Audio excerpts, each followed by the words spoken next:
Patrick Hutzel from intensivecarehotline.com with another quick tip for families in intensive care. Today's tip is about what to expect after the ventilator is removed for end-of-life care in intensive care. So before I go into today's topic, I also want to highlight that if you are a family member in intensive care and you are in a situation like that, where you are anticipating that the ICU team wants to remove the ventilator for end-of-life care, that you don't have to agree with that, right? And I want to educate you that you have rights to stop them from doing that, right? It is not a unilateral decision-making process, i.e., it is not something that the intensive care team can just decide for themselves whether they are going to withdraw life support and a ventilator for your critically ill loved one. I have made countless videos about the difference between a real and a perceived end-of-life situation in intensive care. And if you're not quite sure whether your loved one is in a real or in a perceived end-of-life situation, please look up on our website, type in real versus perceived end-of-life situation, or simply contact us at intensivecarehotline.com so we can help you to work out whether your loved one is in a real or in a perceived end-of-life situation, right? So without further ado, let's look at what to expect after the ventilator is removed in an end-of-life situation in intensive care. Now, also, thanks to my awesome team that's working with me, we have also found by doing some research and analytics that other questions that are often typed into search engines to find out about this topic is anticipating distress and comfort for your loved one after ventilator discontinuation, caring for your loved one, anticipating distress and ensuring comfort after ventilator discontinuation, and how to support your loved one, anticipating distress and promoting comfort after ventilation discontinuation. Let's get started. In today's article, we delve into the topic of anticipating distress after discontinuation or cessation of mechanical ventilation in intensive care or in ICU at the end of life. Understanding the challenges and potential sources of distress during this critical phase is vital for healthcare professionals, patients, and their families. By providing comprehensive insights and practical guidance, we aim to support informed decision-making and compassionate care in such delicate situations. And, when we talk about informed decision-making, that's what I meant when I first started this video, that you need to discern whether your loved one is in a real or in a perceived end-of-life situation. Because if your loved one is in a perceived end-of-life situation, there's a very high chance that your loved one will continue to live and can survive intensive care. Let's continue. The importance of anticipating distress in situations like this. Anticipating distress after the discontinuation of mechanical ventilation is crucial in ensuring the well-being of patients and their families. This process involves recognizing and addressing potential challenges that may arise during end-of-life care in ICU. By proactively identifying and managing distress, healthcare providers can optimize patient comfort and facilitate a peaceful transition. So, what I want to throw in here is, well, a peaceful transition is not going to happen if ICUs withdraw treatment or withdraw a ventilator without patient or family consent. That is where often dispute happens in ICU.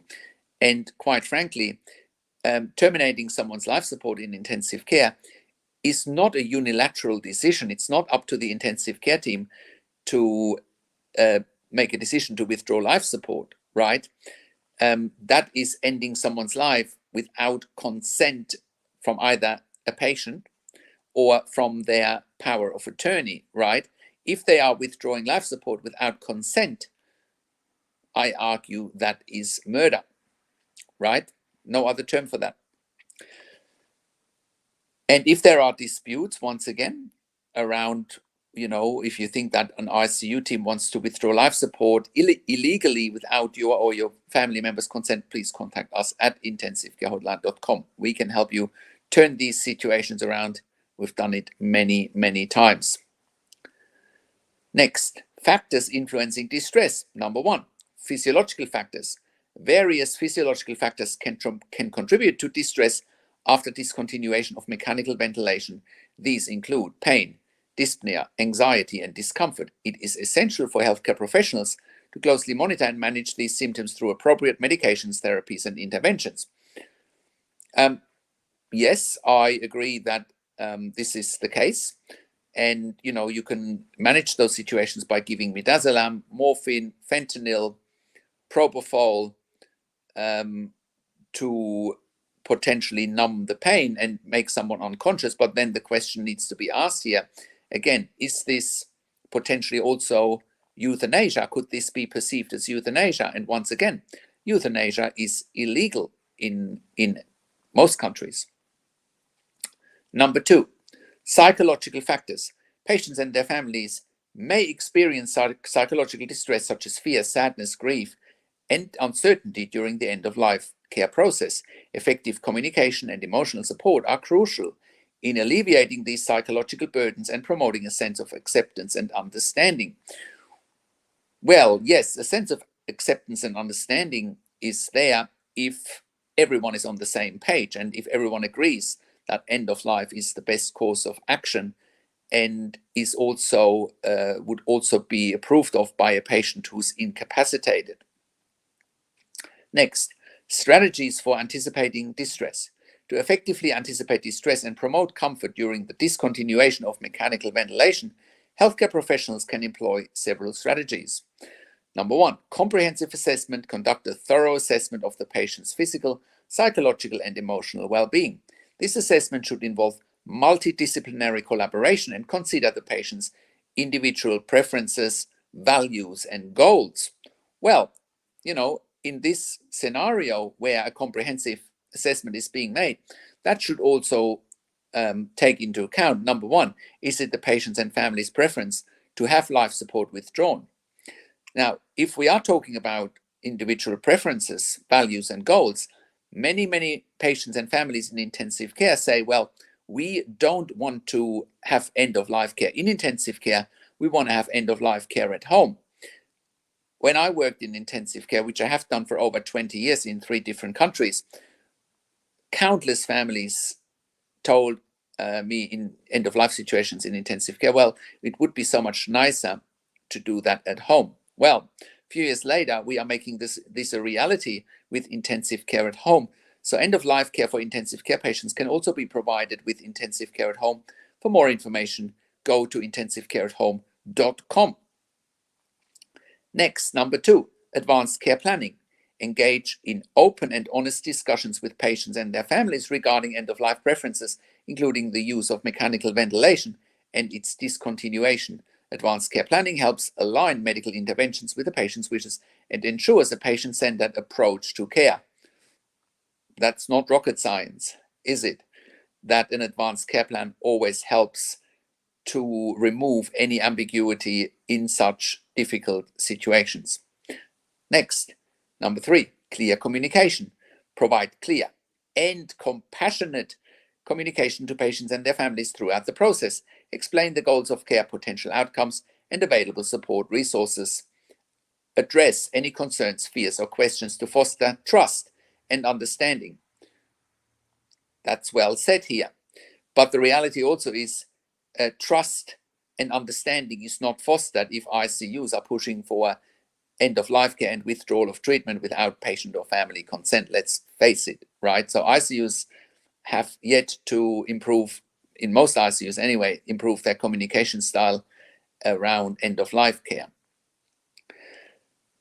Next, let's look at supportive interventions to alleviate distress and optimize comfort during the discontinuation of mechanical ventilation.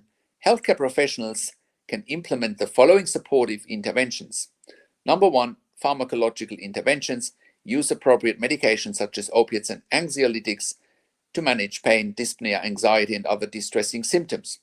Optimize medication regimens based on individual patient needs and preferences. Number 2, non-pharmacological interventions. Employ non-pharmacological interventions such as music therapy, relaxation techniques, and mindfulness exercises to promote relaxation, reduce anxiety, and enhance overall well-being. Well, again, that's well said here, but not happening if there is conflict around end-of-life care, and especially if patients, families, and ICU teams are not on the same page. Number 3, family involvement. Encourage the active involvement of family members in decision-making and care process. Of course, provide emotional support, counseling, and resources to help families navigate the challenges they may face during this difficult time. Let's look at some conclusions here. Anticipating distress after the discontinuation of mechanical ventilation in ICU at the end of life is crucial for providing compassionate and patient-centered care. By understanding the factors influencing distress and employing appropriate strategies and interventions, healthcare professionals can optimize patient comfort and support families during this challenging time. Through effective communication, comprehensive assessment, and the integration of palliative care principles, we can ensure that patients receive the utmost compassion and dignity during the discontinuation of mechanical ventilation at the end of life. Okay, so I hope that helps you clarify what to expect during the cessation or the discontinuation after the ventilator is removed in intensive care. But once again, I strongly urge you to not agree to anything that you are not okay with in intensive care, and that I encourage you to always do your research, get an advocate, get consulting, so that you can make informed decisions, which is what we're doing here at intensivecarehotline.com. We are professional advocates and consultants for families in intensive care, so that you can get maximum outcomes for you and your loved one in intensive care. If you do have a loved one in intensive care, go to intensivecarehotline.com, call us on one of the numbers on the top of our website, or simply send us an email to support@intensivecarehotline.com with your questions. Also, have a look at our membership for families in intensive care at intensivecaresupport.org. There you have access to me and my team 24 hours a day in the membership area and via emails. And we answer all questions intensive care and intensive care at home related. If you need a medical record review in real time and you need a second opinion in real time, please contact us as well, and we can help you with that. And if you need a medical record review after intensive care, if you have unanswered questions, if you are needing closure, or if you suspecting medical negligence, please contact us as well. Thank you so much for watching. Subscribe to my YouTube channel for regular updates for families in intensive care. Click the like button, click the notification bell, and comment below what you want to see next and what questions and insights you have from this video. Thanks for watching. This is Patrick Hutzel from intensivecarehotline.com, and I will talk to you in a few days. Take care.